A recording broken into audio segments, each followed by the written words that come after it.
ይኸውልህ ዛሬ ታሳስረኝ ነገ ጠዋት መውጣት አይቀርም። እሺ እሱን እናያለን። ይኸውልህ ፖሊስ እሷን ማስለቀስ ግን አልነበረብህም። በእንዳምላክ መገናኘት እየዛተብኝ ነው። አሁን የህግ ሰዎች የምትናገረው ነገር ስርዓት ያዝ አይደለም። እኔ ማስናገርከው ነገር ራሱ እንደ መረጃ መቀበል ቢችል ነበር። እንደ ማስረጃ መቀበል ያንዳንዱ ቪዲዮ ማስረጃ ነው። እየሰማህ ነው አይደል? በእንዳምላክ ወንጀለኛ መሆን አለመሆን ህግ ቦታ ሄደን እኛ የምናደርገው እናደርጋለን። ይሄን መጥሪያ ግን አንብበን አብረን እንሄዳለን። አይዞሽ አንቺ እኔ ይኸውልሽ ወንድ ነኝ። እንደ ወንድነቴ እወጣዋለሁ። እሺ ይሄን ነገር አንቺ ምንም ልታለቅሽ አልፈልግም። ይኸው ወረቀቱን ገብቼ ነገ ጠዋት መውጣት አይቀርም። ያንቺንም ባብሳለሁ መጥቼ። እሺ በጣም ጥሩ ማዘዣ አውጥተህብኝ ነው? አዎ በጣም ጥሩ። መፈንጨት አችልም። ከዚህ በኋላ ችግር የለም። ውሰደው። ችግር የለም። ቀጥል ነው ማረባክ።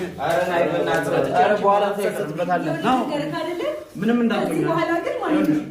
እኔ እስከምመጣ ድረስ እንዳታወራ። ከዚህ በኋላ አንተ የኔ ባል አይደለም። ገብቶሃል አይደል? ባል አይደለም። አንተ ጋር እንገናኛለን። ለሱ እየወገድሽ ነው። እዚህ ቤት ደግሞ ውሰደው።